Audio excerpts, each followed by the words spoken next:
membunuh. Nah, ini gila banget sih. Burke ini alih-alih dia itu berpikir untuk mencuri jenazah gitu ya.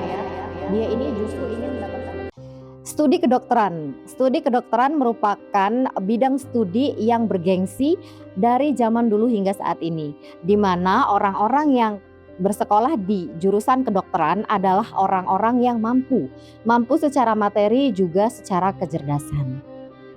Lalu bagaimana jika studi kedokteran malah menjadi cikal bakal dari sebuah peristiwa mengerikan di masa lampau? Kalian penasaran dengan ceritanya? Stay tune.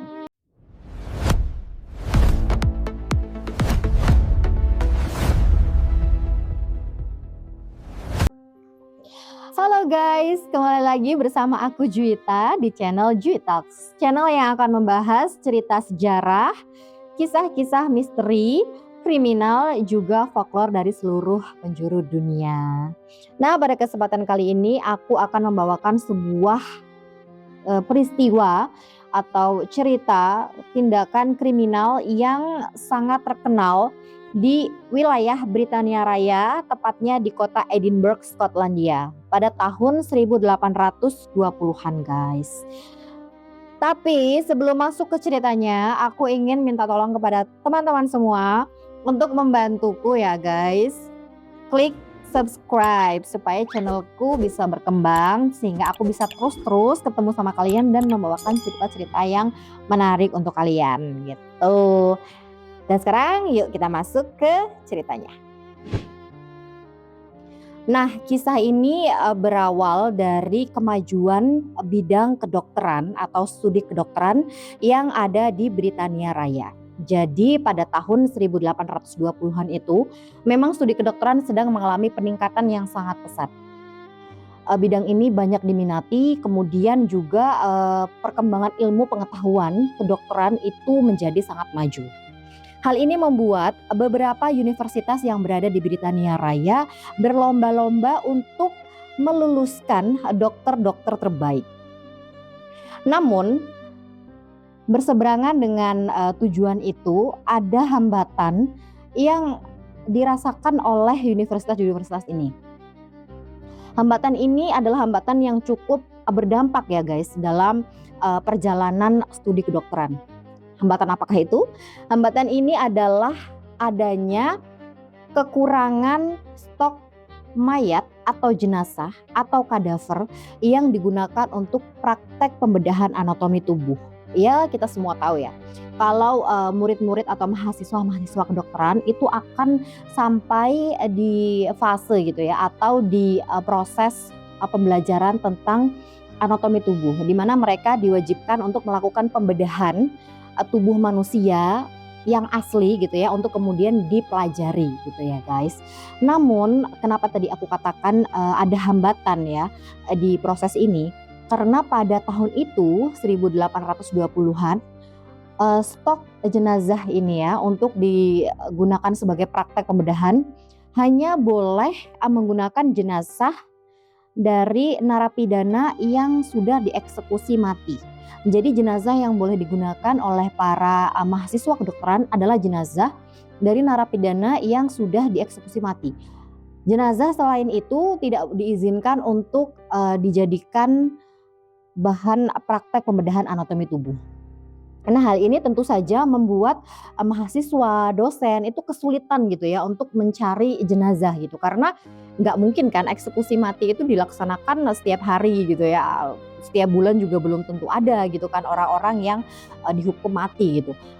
Nah, di sini karena kelangkaan sumber jenazah untuk praktek ini akhirnya muncul beberapa orang yang mencari kesempatan gitu.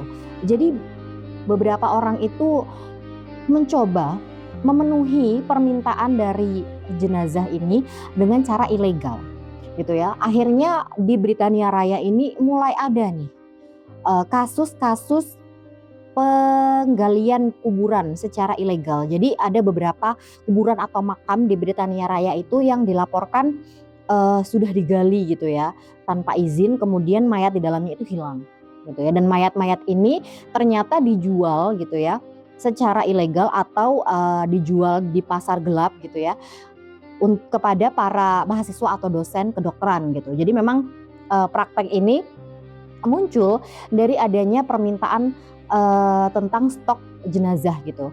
Akhirnya orang-orang yang tidak bertanggung jawab inilah yang mengambil kesempatan gitu ya. Dan kemudian tidak berhenti di situ. Di wilayah Edinburgh, Skotlandia yang merupakan salah satu bagian dari Britania Raya, justru muncul sebuah kasus kriminal yang lebih besar dari sekedar pencurian jenazah, yaitu kasus pembunuhan berantai. Nah, ini tentu saja membuat Britania Raya ya, khususnya daerah kota Edinburgh, Skotlandia itu menjadi gempar gitu ya guys, karena kasus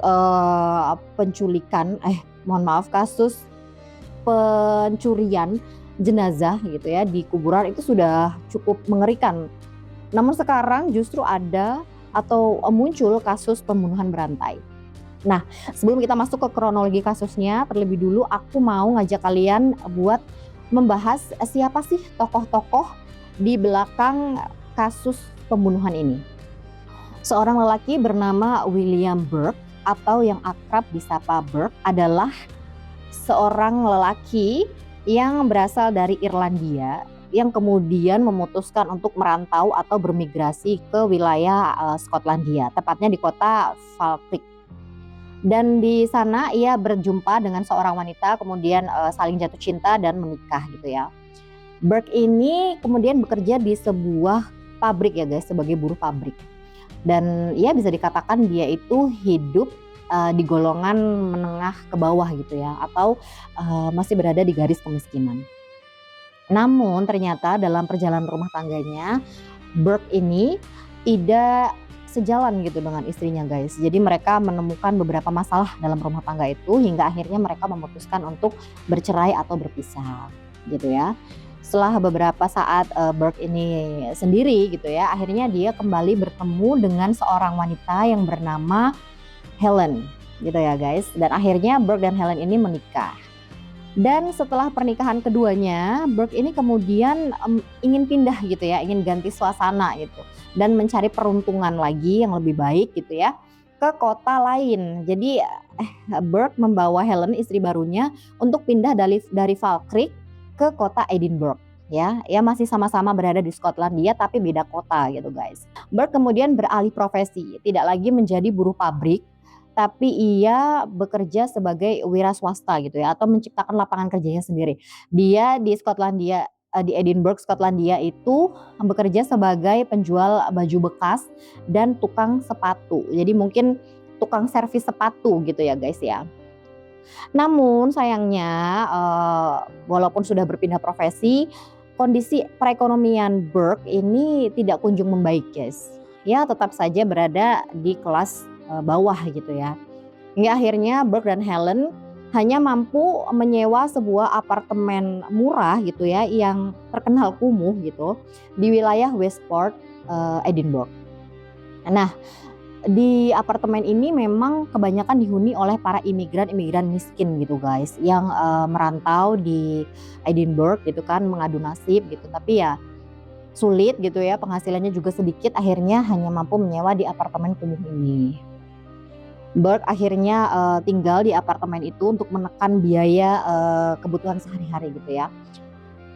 Dan setelah kepindahan Burke dan Helen istrinya di apartemen itu, si pemilik apartemen ini bernama William Hare. Ini mirip ya namanya, satunya ini William Burke dan satunya William Hare gitu ya. Ternyata William Hare ini cocok gitu ya dengan Burke. Jadi ketika ngobrol itu nyambung gitu ya, mereka satu frekuensi gitu. Akhirnya lama-kelamaan hubungan mereka ini menjadi erat, menjadi rekat. Mereka menjadi bestie gitu guys. Nah, padahal si Burke ini adalah lelaki yang dikenal oleh masyarakat sebagai seseorang yang religius gitu ya. Seseorang yang kemana-mana dia itu selalu membawa Alkitab gitu. Dia sering terlihat mengikuti perkumpulan komunitas Kristen gitu ya guys. Dan Burke ini dikenal sebagai laki-laki yang ramah, juga humoris.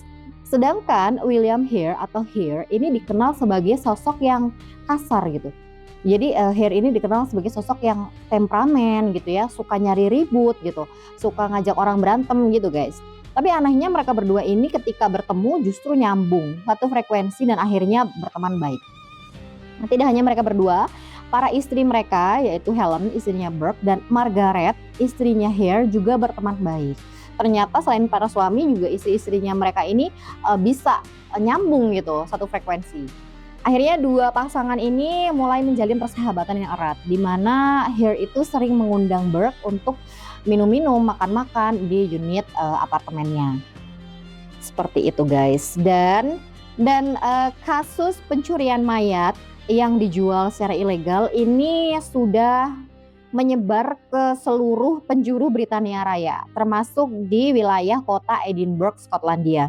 Jadi kayak sudah menjadi berita internasional gitu guys. Kayak semua warga itu sudah mendengar kasus ini karena disiarkan di koran-koran gitu ya, dari mulut ke mulut. Jadi memang kasus penjualan mayat secara ilegal, pasar gelap penjualan mayat itu sudah menyebar ke segala penjuru gitu. Termasuk Burke dan Hare juga sudah mendengar tentang berita ini. Dan suatu hari di apartemen Hare ada seorang lelaki tua pensiunan tentara bernama Donald ya. Pak Donald ini ternyata jatuh sakit gitu. Sudah beberapa hari beliau ini jatuh sakit. Saat itu beliau ini jatuh sakit kuning guys ya. Dari beberapa artikel yang kubaca dikatakan bahwa sakitnya Pak Donald ini adalah sakit kuning. Sakit hepatitis gitu ya. Lalu karena mungkin beliau hidup sebatang kara, juga beliau ini adalah pensiunan yang keuangannya miskin gitu ya. Akhirnya beliau ini sakit dalam kesendirian gitu. Dan akhirnya ditemukan meninggal dunia di dalam unitnya. Seperti itu guys. Mendapati Pak Donald ini telah meninggal dunia, Hare itu sebenarnya terkejut gitu ya. Salah satu penyewa di apartemennya itu meninggal dunia. Namun kemudian dia berpikir lagi bahwa Pak Donald malah meninggal dunia padahal masih punya hutang gitu. Jadi Pak Donald ini memang masih punya hutang sewa kepada Hare yang belum terbayarkan sebanyak 4 pound sterling guys. Mungkin karena Pak Donald ini sudah tua gitu kan, uang pensiunannya tidak mencukupi untuk bertahan hidup, akhirnya dia menunggak sewa gitu ya kepada Hare. Itu sebesar 4 pound sterling. 4 pound sterling itu kalau tahun 1800-an itu ya, itu sekitar 9.000 rupiah gitu lah guys. Tapi kalau dikonversikan ke tahun ini, 4 pound sterling itu ya setara 495 pound sterling gitu. Jadi kalau dirupiahkan itu secara 10 jutaan gitu ya, itu lumayan ya. Lumayan gitu kan, misalnya ada orang hutang sama kita 10 juta itu kan lumayan. Dan Hare kemudian cukup menyesalkan hal ini gitu karena Pak Donald sudah meninggal sebelum dia bisa melunasi hutangnya. Melihat kondisi ini, Burke justru muncul ide di kepalanya. Dia menyampaikan idenya ini kepada sohibnya, kepada sahabat baiknya ini si Hare gini. Ini kan Pak Donald meninggal. Bagaimana kalau jenazahnya kita jual saja kepada dokter bedah yang ada di kota ini? Pasti laku. Karena kan sekarang kelangkaan jenazah ini lagi langka-langkanya gitu ya. Para dokter gitu ya, para mahasiswa kedokteran itu sedang membutuhkan stok jenazah untuk praktek anatomi gitu, untuk praktek pembedahan gitu. Nah ini sebenarnya kalau kita mau jual nih jenazahnya Pak Donald ini pasti laku gitu. Sarannya Burke ke sahabatnya Hare gitu ya.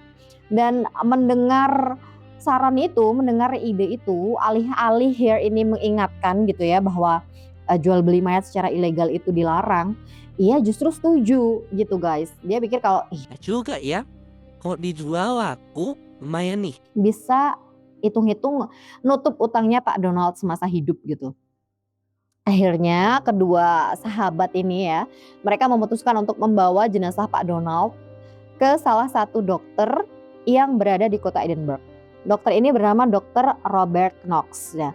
Dokter ini juga memiliki sebuah sekolah kedokteran swasta guys di wilayah Surgeon Square yang berada di kota Edinburgh. Jadi Burke dan Hare ini membawa jenazah Pak Donald kepada Dr. Knox gitu. Dan alih-alih meneliti atau menyelidiki gitu ya siapa identitas dari jenazah dan bagaimana kematiannya, Dr. Knox justru menerima dengan lapang dada, dengan tidak ada kecurigaan, dengan senang hati gitu. Seperti menerima rejeki melimpah gitu ya guys, karena memang kan waktu itu sangat sulit sekali untuk mendapatkan jenazah gitu ya, untuk dijadikan ilmu, ya untuk dijadikan praktek ilmu pengetahuan kedokteran gitu ya. Akhirnya tanpa pikir panjang, Dr. Knox menerima jenazah yang dijual oleh Burke dan Hare ini dan membayar sebesar 7 pound sterling gitu guys. 7 pound sterling 10 shilling gitu kepada Hare dan Burke gitu ya. Mendapat uang ini tentu saja Burke dan Hare merasa senang gitu ya. Wah, ternyata lumayan mahal juga gitu ya. Bahkan hampir 2 kali lipat dari hutang yang dimiliki Pak Donald kepada Hare gitu kan. Jadi hasil penjualan itu langsung dibagi 2 secara rata gitu ya oleh Burke dan Hare. Dan mereka mulai berpikir bahwa bisnis penjualan mayat ilegal ini sangat menguntungkan gitu ya. Mereka tidak perlu capek-capek mencari uang panas-panasan di luar sana gitu ya. Hanya cukup menjual mayat saja sudah dapat uang yang berlimpah begitu. Dari pemikiran itu kemudian muncullah ide dari Burke ya, ini idenya Burke ya guys, untuk benar-benar melakukan bisnis jual beli mayat ilegal ini. Dan lebih mengerikannya lagi, ide Burke ini bukan seperti para kriminal di luar sana yang menggali makam atau kuburan gitu ya, kemudian dicuri jenazahnya dan dijual. Tidak, Burke ini justru memiliki ide yang dia pikir itu justru lebih simpel untuk cepat mendapatkan uang gitu. Jadi dia menyampaikan idenya ini kepada sahabatnya Hare gini, "Bro, gimana kalau kita bisnis jual beli mayat ilegal aja gitu, karena kelihatan nih cuan gitu kan, untung gitu. Tapi kita nggak usah gali makam, kelamaan. Nanti kita harus gali-gali dulu, belum lagi kalau ketahuan ya kan, capek, terus resikonya lebih besar. Belum lagi kita harus memilah-milah mana mayat yang masih fresh gitu ya, belum terlalu membusuk gitu. Jadi gimana kalau kita mendapatkan mayat ini dengan cara membunuh." Nah ini gila banget sih. Burke ini alih-alih dia itu berpikir untuk mencuri jenazah gitu ya. Dia ini justru ingin mendapatkan jenazah dengan cepat gitu ya, dengan cara membunuh atau mengeksekusi. Di sini lagi-lagi bukannya mengingatkan gitu ya, melarang atau menasehati sahabatnya, Hare justru sepakat guys. Hare ini justru mengiyakan gitu dan menganggap ide Burke sahabatnya ini brilian gitu. Jadi wah iya juga ya, bener tuh gitu. Ya udah bener 2 orang ini emang cocok banget, emang bener-bener dibilang satu frekuensi gitu ya. Di mana satunya punya ide, satunya langsung sepakat. Padahal idenya ini adalah ide yang gila gitu, ide yang jelas-jelas kriminal gitu. Hingga kemudian Burke dan Hare ini setelah sama-sama setuju untuk melakukan bisnis hitam ini, mereka kemudian mulai menyusun rencana gitu ya.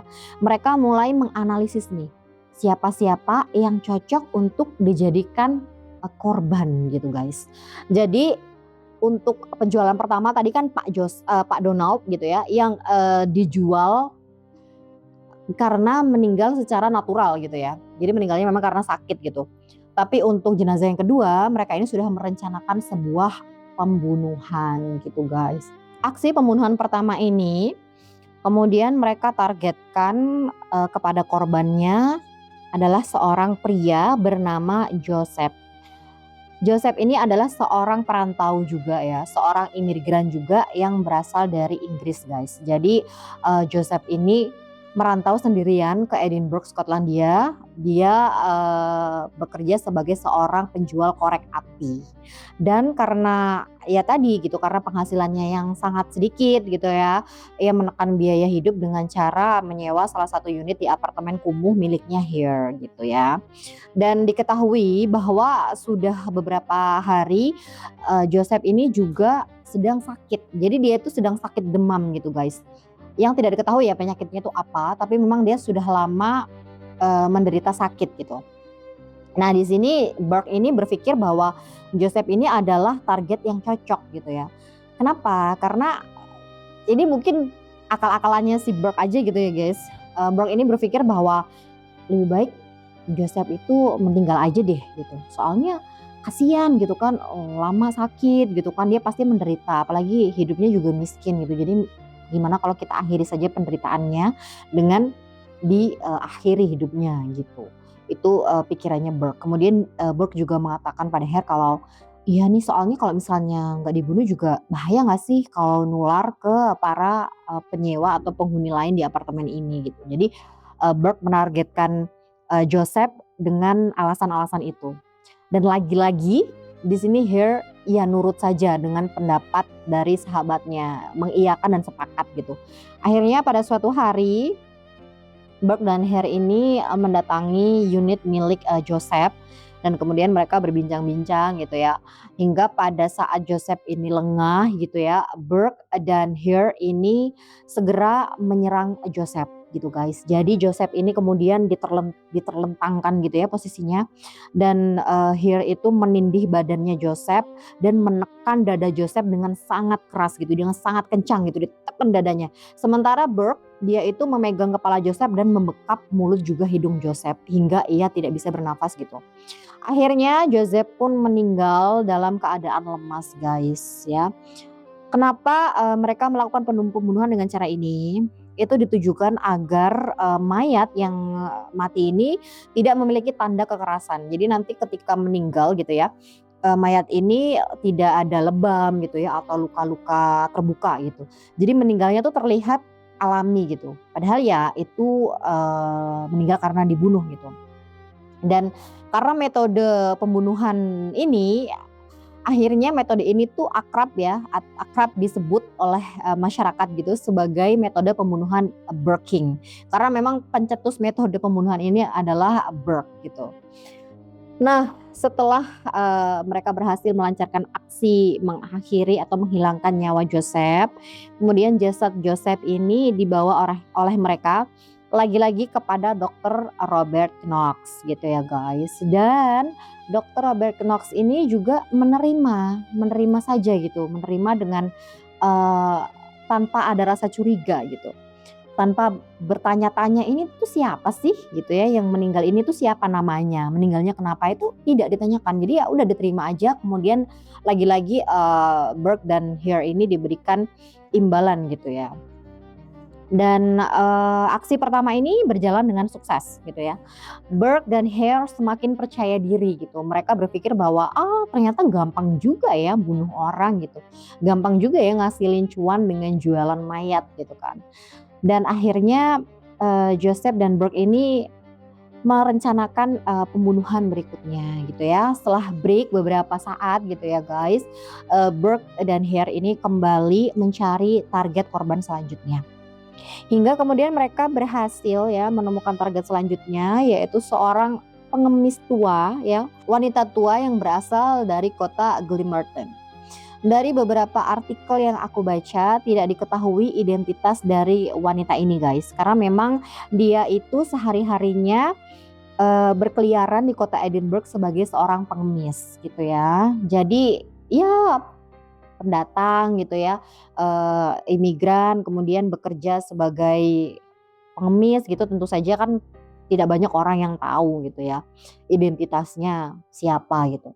Kemudian, di suatu malam ya, Hare ini membujuk si wanita ini untuk, datang ke unit apartemennya dengan dalih ingin diberi makan, minum gitu ya, karena memang wanita ini adalah pengemis guys. Lalu tanpa menaruh rasa curiga, wanita tua ini mengikuti Hare untuk, masuk ke apartemennya. Hingga kemudian setelah diberi makan, minum, dan beberapa gelas alkohol ya. Jadi, Burke dan Hare ini juga memberikan alkohol kepada korbannya agar mereka itu semakin lemah gitu dan berkurang, kesadaran dirinya gitu ya guys.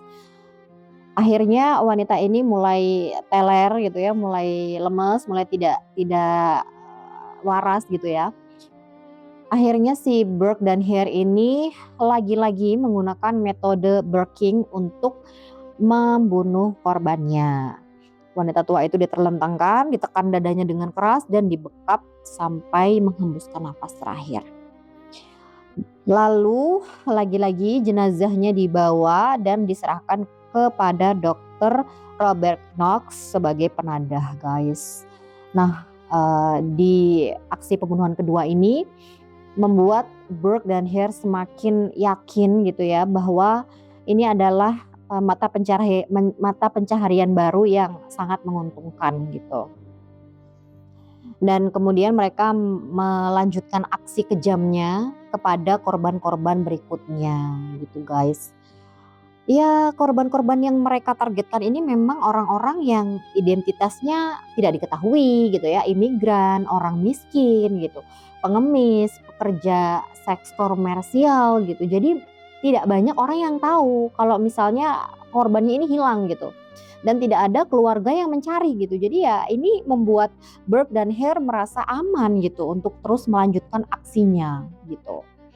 Setelah mereka berhasil menjual kurang lebih 14 mayat gitu ya, guys.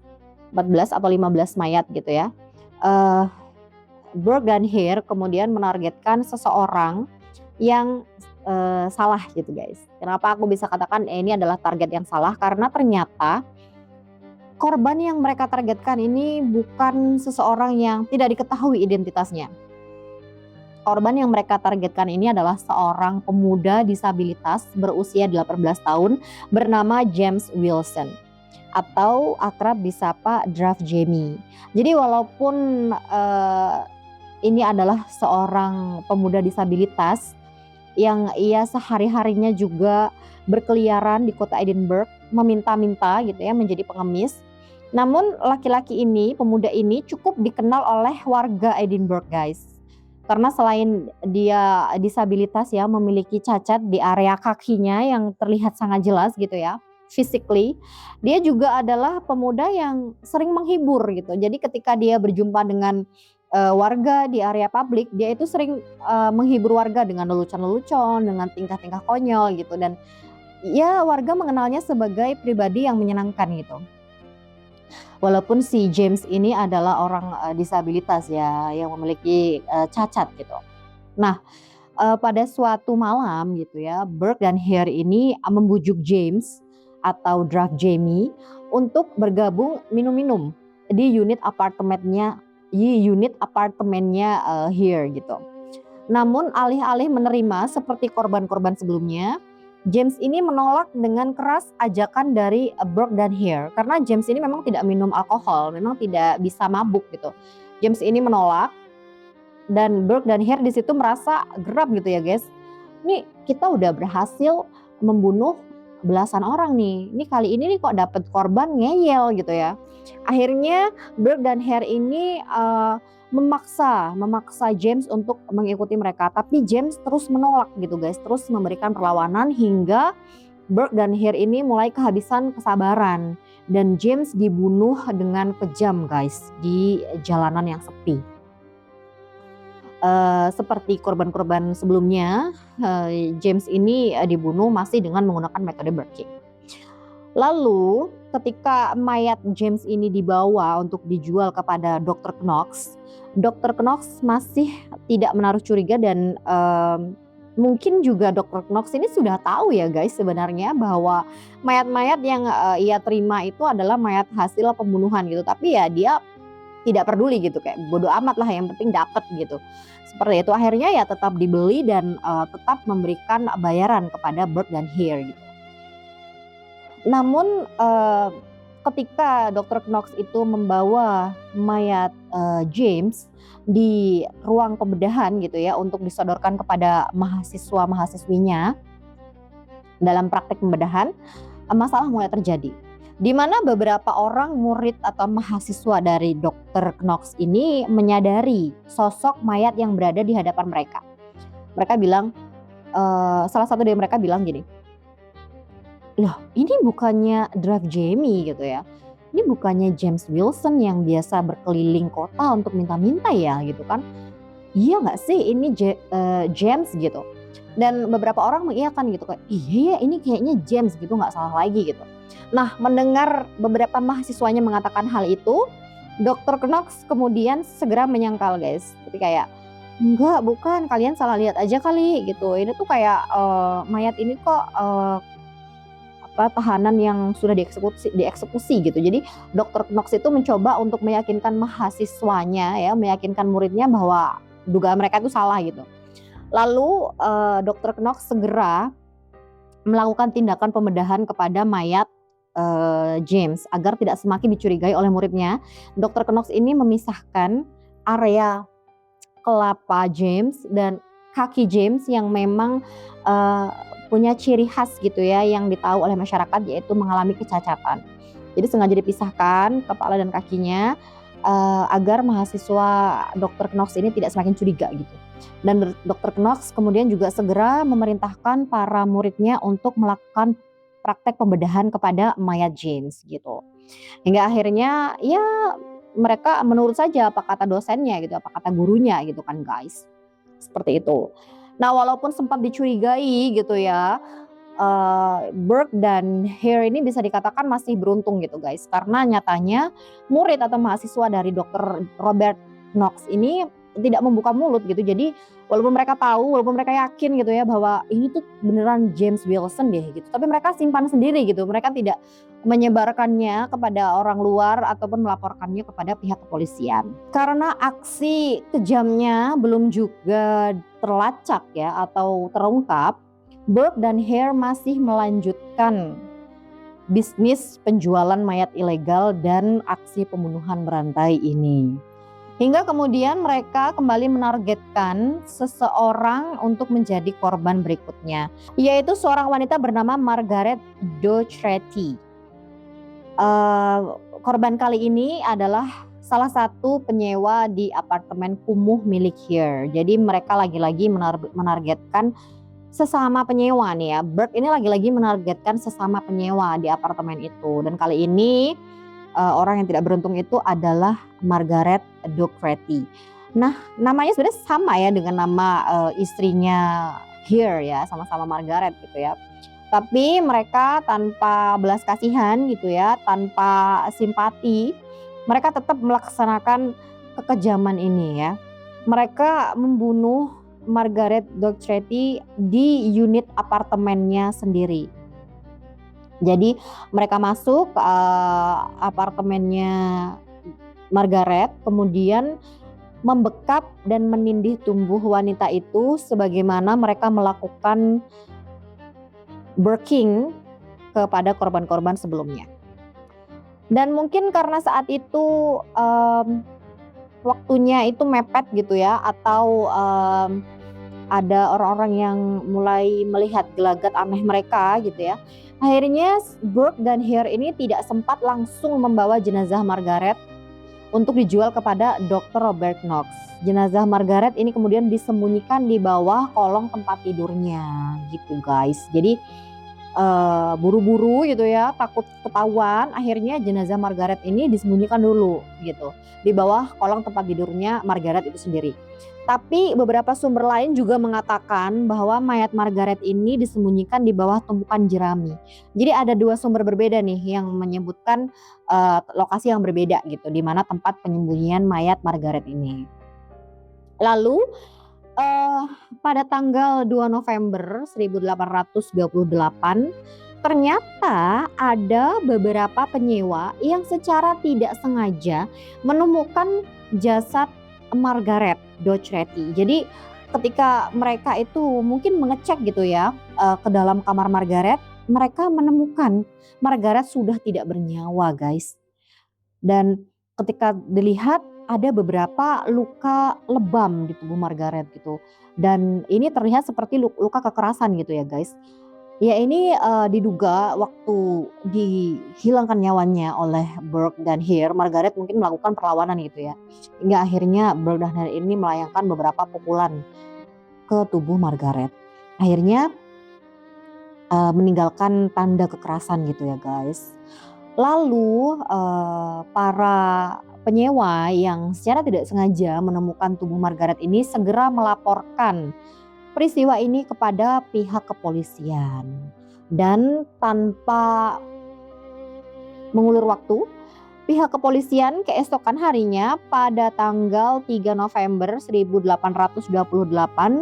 meringkus atau menangkap Here selaku pemilik apartemen beserta dengan istrinya, juga Burke berserta istrinya. Karena Burke ini kan diketahui selalu nempel terus gitu ya, kemana-mana selalu berdua dengan Here gitu. Jadi ketika Here dicurigai, Burke juga kemudian ikut terseret gitu guys. Nah, selama proses penyelidikan ini cukup alot ya. Karena baik Burke, Here maupun kedua istri mereka yaitu Helen dan Margaret tidak ada yang mau mengakui telah melakukan kejahatan gitu ya. Padahal waktu pengeksekusian korban itu tidak jarang istri dari Burke dan Here yaitu Helen dan Margaret itu juga menyaksikan langsung guys aksi kejam dari suami-suami mereka, tapi ya mereka cuma diam gitu. Tapi ketika dalam proses penyelidikan ini semua orang itu tidak mengakui dan bahkan menuduh satu sama lain gitu. Hingga akhirnya polisi mengambil langkah untuk meminta Here ini bekerja sama gitu. Jadi polisi ini memberikan tawaran kepada Here. Here, kamu mau nggak jadi saksi kunci gitu? Kamu beberkan, kamu ceritakan semua kronologi kejadiannya ya dari awal sampai akhir. Nanti kamu akan kami berikan kekebalan hukum. Itu tawaran polisi kepada Here gitu ya. Nah, mendengar tawaran itu tentu saja Here menerima gitu ya, karena memang dia akan diberikan jaminan kekebalan hukum gitu. Akhirnya Here menjadi saksi kunci pihak kepolisian. Here di situ menjelaskan ya, merunut gitu ya, menerangkan secara rinci tentang kejahatan pembunuhan berantai yang telah ia lakukan bersama dengan Burke gitu ya. Hingga kemudian polisi hingga kemudian setelah menjalani proses peradilan, Burke atau William Burke ini ditetapkan sebagai tersangka ya, sebagai pelaku dari penghilangan nyawa 16 orang ya guys gitu. Dan William Burke ini terancam hukuman mati atau eksekusi mati. Lalu bagaimana dengan Here dan istrinya, juga dengan istrinya Burke itu? Nah, untuk Here sendiri karena ia sudah dijanjikan kekebalan hukum, akhirnya dia berhasil bebas gitu ya dari jeratan hukum. Dan istri Burke juga dibebaskan guys, karena walaupun ia adalah aksesoris kejahatan gitu ya, orang yang ada di lokasi ketika Burke dan Here ini melakukan aksi pembunuhan, tapi mereka tidak dijatuhi hukuman. Jadi Helen dan Margaret ini juga terbebas gitu ya. Jadi satu-satunya yang diberikan hukuman adalah Burke, William Burke gitu ya guys. Akhirnya pada Januari tahun 1829 William Burke dijatuhi eksekusi mati dengan cara digantung di depan halayak ramai guys. Miris kan? Ini adalah akhir yang tragis untuk seorang pembunuh berantai gitu ya guys. Dan mayat William Burke ini juga tidak disemayamkan dengan damai ya. Mayat William Burke ini kemudian didonorkan, diserahkan kepada universitas guna dibedah ya untuk proses praktek anatomi tubuh gitu ya oleh para mahasiswa kedokteran. Jadi ketika semasa hidupnya Burke ini membunuh orang dan menjual mayat korbannya untuk praktek pembedahan gitu ya. Setelah dia mati, mayatnya yang gantian dibedah gitu ya guys. Ini miris banget sih. Hukum karma itu berlaku ya. The real hukum karma itu ada gitu guys. Dan tidak hanya sampai di situ, selain dibedah dan diteliti gitu ya, digunakan untuk praktek, mayat Burke ini bagian kerangkanya juga dipajang guys, dipamerkan. Jadi dibedah, organ-organnya diteliti, tubuhnya diteliti, dan kerangkanya ini dipamerkan guys, bukan dikubur. Jadi ini benar-benar hukuman dunia akhirat gitu ya. Di dunia itu mayatnya sudah sangat tidak dihargai gitu, karena dia adalah penjahat kelas kakap gitu ya guys. Jadi dulu semasa hidupnya tidak punya simpati gitu ya, tidak punya belas kasihan. Akhirnya ketika dia mati ya orang-orang tidak mau mengasihani mayatnya gitu. Tidak cukup hanya dibedah, mayatnya bahkan dijadikan pameran gitu. Jadi kerangkanya Burke ini kemudian dipamerkan. Juga sebagian kulitnya Burke ini dijadikan sampul buku, guys. Mind blowing banget nggak tuh? Jadi kerangkanya dipamerkan, kulitnya dijadikan sampul buku. Nggak bisa berkata-kata lagi ya, guys.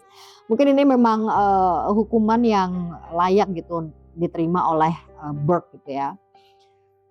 Sementara bagi Hare mungkin tidak adil gitu ya, karena dia akhirnya berhasil bebas gitu, guys.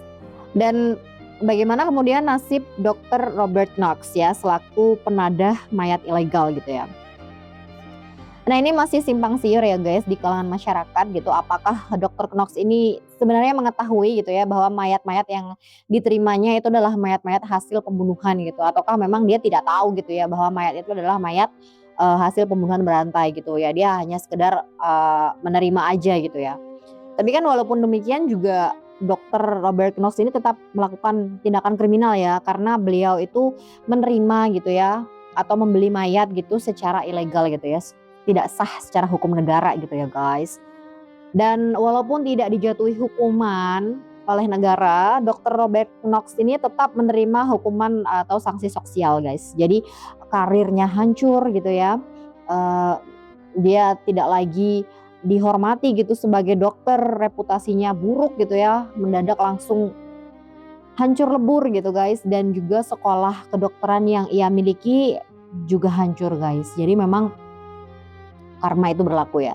Ketika semasa hidupnya melakukan kejahatan, maka berakhir dengan kehancuran gitu, guys. Nah, dari kasus pembunuhan berantai dan juga sebelumnya ada kasus pencurian mayat dan penjualan mayat secara ilegal ini, kemudian lahirlah undang-undang yang disahkan oleh Parlemen Britania Raya. Undang-undang ini dinamakan Anatomy of Act tahun 1832, guys. Isi dari undang-undang ini adalah hukum-hukum tentang anatomi atau praktek pembedahan mayat gitu ya, terkait dengan izinnya juga dengan sumber penyedia mayatnya. Jadi isinya adalah yang pertama, pengajar atau dokter yang mengajar di bidang anatomi pembedahan mayat harus memiliki izin resmi dari negara. Jadi tidak boleh sembarangan ya, guys. Ditakutkan nanti ada Dr. Robert Knox yang lain gitu ya. Jadi sekarang izinnya itu diperketat, para pengajar itu harus memiliki izin resmi gitu. Kemudian yang kedua adalah sumber dari mayat ini ya, itu juga harus diketahui dengan jelas berasal dari mana. Gitu. Jadi mayat-mayat ini harus benar-benar diselidiki terlebih dulu asal usulnya gitu, tidak boleh langsung diterima dan dibedah begitu saja oleh dokter atau mahasiswa kedokteran gitu ya. Dan adanya kelonggaran dalam penyediaan mayat untuk dibedah. Jadi kalau sebelumnya itu kan mayat yang boleh dibedah itu hanya mayat dari narapidana eksekusi mati ya, guys. Dan setelah lahirnya hukum Anatomy of Act tahun 1832 ini, mayat yang boleh dibedah itu tidak hanya mayat narapidana yang dihukum mati, tapi juga boleh mayat orang-orang yang tidak diketahui identitasnya. Jadi jika ada orang yang meninggal kemudian sudah didiamkan beberapa lama gitu ya di kamar mayat, tetap tidak ada keluarga yang mencari, nah mayat itu boleh ya, guys, untuk didonorkan kepada mahasiswa kedokteran guna dibedah untuk ilmu pengetahuan, itu boleh. Juga mayat dari warga miskin gitu ya yang berada di dalam penampungan warga miskin oleh negara gitu ya, dan kemudian ketika meninggal keluarganya tidak ada yang mengambil mayatnya, tidak ada yang berniat memakamkannya gitu ya, mungkin karena tidak mampu atau lain hal. Akhirnya mayat itu juga boleh untuk didonorkan kepada mahasiswa kedokteran guna praktek anatomi untuk ilmu pengetahuan gitu, guys. Jadi ada kelonggaran gitu ya tentang sumber mayatnya itu dari mana gitu. Lalu bagaimana dengan izin ya atau undang-undang tentang pembedahan mayat yang ada di negeri kita Indonesia. Jadi kalau di Indonesia sendiri ya, guys, untuk saat ini izin pembedahan mayat itu sendiri boleh dilakukan gitu ya. Sumber mayatnya itu adalah dari orang-orang yang meninggal tidak diketahui identitasnya dan beberapa saat gitu ya, didiamkan beberapa saat tidak dicari oleh keluarga. Itu boleh dijadikan kadaver gitu ya atau objek penelitian gitu untuk dibedah, itu boleh. Dan yang kedua adalah orang-orang yang memang semasa hidupnya sudah berniat gitu ya untuk mendonorkan tubuhnya gitu untuk kemudian dibedah untuk digunakan sebagai penelitian bidang ilmu pengetahuan gitu. Jadi 2 sumber itu kalau di Indonesia sendiri gitu ya guys. Dan terkait kisah Burke dan Hare ini karena masa itu menjadi sebuah peristiwa yang menggemparkan Britania Raya gitu ya guys. Akhirnya pada tahun 1972 ada seorang sutradara yang memfilmkan kisah Burke dan Hare ini dalam balutan genre horor klasik ya guys. Sutradara itu adalah Sharon Swell gitu. Jadi ceritanya, kisahnya itu berhasil diangkat ke layar lebar. Dan tidak berhenti di situ, pada tahun 2010 kisah tentang Burke dan Hare ini kembali diangkat ke layar lebar menjadi sebuah film berjudul Burke dan Hare yang disutradarai oleh John Landis dalam genre dark comedy. Jadi buat teman-teman yang masih penasaran dengan kisahnya dan ingin melihat gitu ya bagaimana perjalanan Burke dan Hare ini, boleh untuk mencari gitu ya filmnya gitu. Kalau di YouTube sendiri itu aku pernah lihat ada official trailernya, tapi kalau film panjangnya mungkin nanti teman-teman bisa cari sendiri ya gitu. Nah itu dia untuk cerita pada hari ini ya guys, kisah tentang pembunuhan berantai yang dilatar belakangi oleh studi kedokteran gitu. Ya ini adalah hal yang kaitannya sebenarnya cukup nyeleneh gitu ya, tapi memang terjadi gitu. Di mana ada kelangkaan penyediaan stok mayat hingga akhirnya muncul tindakan kriminal jual beli mayat secara ilegal gitu ya guys. Nah, dari kisah ini kita bisa belajar bahwa semepet apapun itu kondisi ekonomi kalian, sedarurat apapun itu ya kalian kekurangan uang gitu ya, jangan sampai kalian menghalalkan segala cara guys, nipu gitu ya, kemudian merampok, mencuri, apalagi tindakan penghilangan nyawa kepada orang-orang yang tidak bersalah itu adalah hal yang sangat harus dijauhi gitu ya guys. Selain hukuman dunia, nanti kalian juga akan dihukum akhirat jika melakukan hal-hal kriminal itu gitu ya. Jadi kita ini hidup sebagai manusia di dunia ini sekali, mari kita jadi orang baik hati gitu ya guys. Semoga cerita yang aku bawakan pada kesempatan hari ini bisa menjadi pengingat bagi kita semua dan bisa diambil informasi yang penting gitu ya guys.